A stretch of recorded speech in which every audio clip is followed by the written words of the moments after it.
I will show you how to cross the labyrinth of the ego to find a peace that does not depend on circumstances, but on your real presence.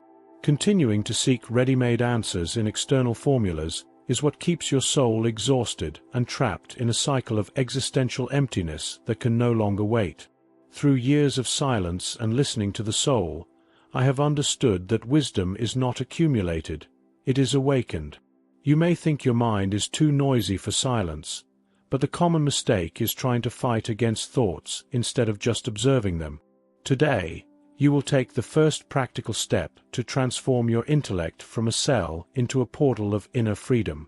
Often, we walk through life carrying a heavy bunch of keys, believing that the next book, the next course, or the next master will finally open the definitive door to our inner peace. But what if the relentless search for a golden key is, in fact, what keeps us locked outside of ourselves? Perhaps you feel this weariness, a spiritual exhaustion that arises when ready-made formulas do not calm the noise of the heart. Through years of silence and listening to the soul, I realized that real spirituality is not about accumulating answers, but about the courage to sustain the questions. Today, I invite you to an awakening of consciousness that does not offer magical destinations, but the beauty of a journey that unfolds in the now. This exhaustion we feel when carrying useless keys is born from a promise the world makes us every day. That peace is a product to be acquired. And it is in this search for an external solution, for a route traced by others' hands, that we fall into the first trap of our inner path, the thirst for ready-made answers. We live in an era of instant solutions, where even the sacred is offered as a fast consumption product. The relentless search for gurus and systems that promise enlightenment in numbered steps is often a defense mechanism of our ego. Jiddu Krishnamurti reminded us that truth is a trackless land. It cannot be organized or reached through an external authority. When we place our hope in a formula, we stop looking at our own soul. In African traditions, the concept of Ifa teaches us that wisdom is not something one possesses, but something one aligns with through character and listening. There are no shortcuts to inner transformation. If you seek a master to solve your life, you will end up merely trading one cell for another, adorned with new words. True spiritual freedom begins when we accept that no one can walk for us. It is in the soil of uncertainty that the seed of self-knowledge truly germinates. Instead of looking for the key, become the very door that opens to reality as it is. However, when we realize that no one can walk for us, the ego tries a new strategy. It takes refuge in the library of the mind. We begin to memorize the map, believing that it is the same as knowing the territory, transforming our spirituality into an architecture of concepts, a mental labyrinth where the intellect becomes a cell, distancing us from the only thing that truly liberates, the wisdom of silence. The intellect is a powerful tool, but when it becomes the master of our journey, it builds a labyrinth of concepts. We can spend years studying presence, quoting masters, and memorizing mantras, while our heart remains dry. It is a cell painted with spiritual knowledge. The walls are beautiful, covered in sacred quotes, but they are still walls that prevent the direct experience of the self. Alan Watts frequently pointed out that trying to understand reality through thought is like trying to eat the menu instead of the food. To find the exit from this mental labyrinth, we need the wisdom of inner silence. In African-based philosophy, silence is not emptiness. It is the fertile void where ancestry and life speak without words. It is the practice of contemplation that allows us to see beyond the constructions of the ego. When we silence the self that knows everything, we allow the soul to breathe. The mind wants to analyze, but spirituality asks us to feel and be. Remember, the river does not need a map to reach the sea. It just flows, overcoming obstacles by the very nature of its surrender. Nevertheless, when we finally silence the noise of definitions, a new voice begins to whisper in the void.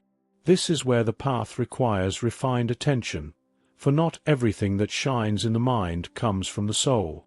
To avoid getting lost in new illusions, now dressed in light, we need to awaken discernment as our compass.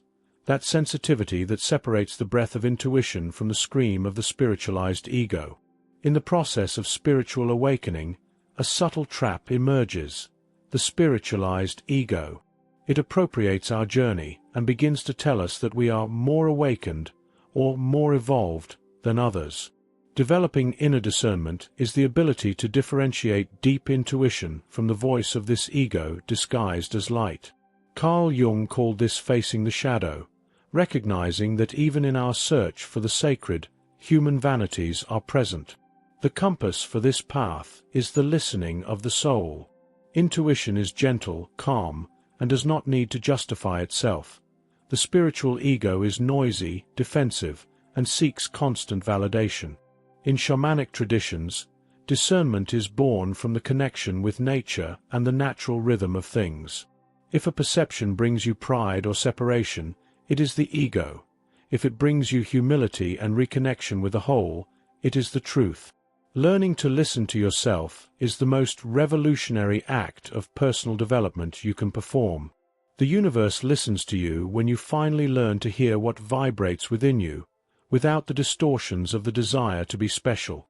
This discernment reveals a simple but profound truth to us.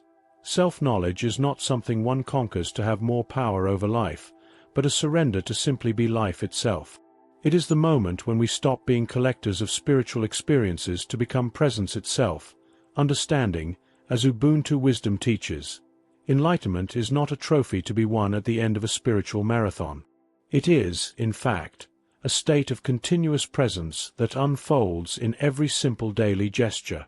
We need to migrate from the mentality of having knowledge to the experience of being life itself.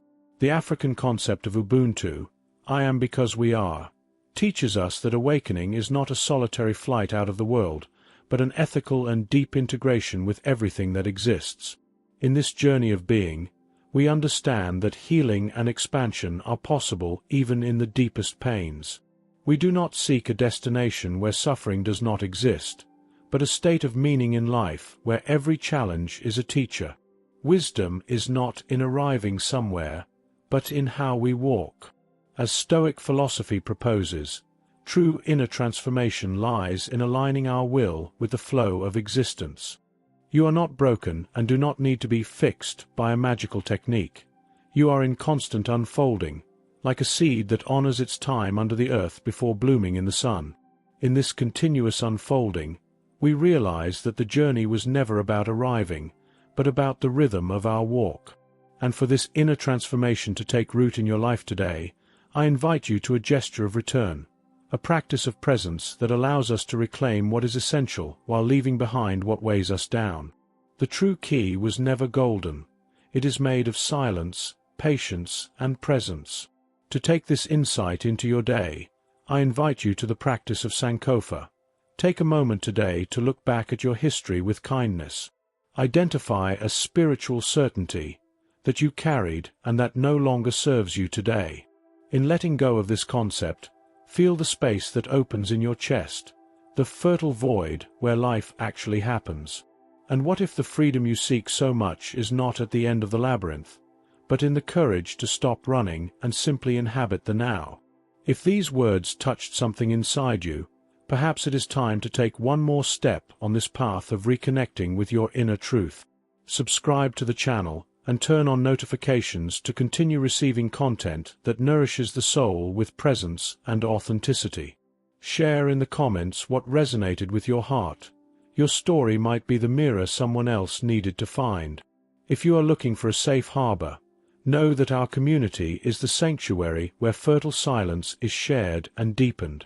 Enjoy the posts on the channel.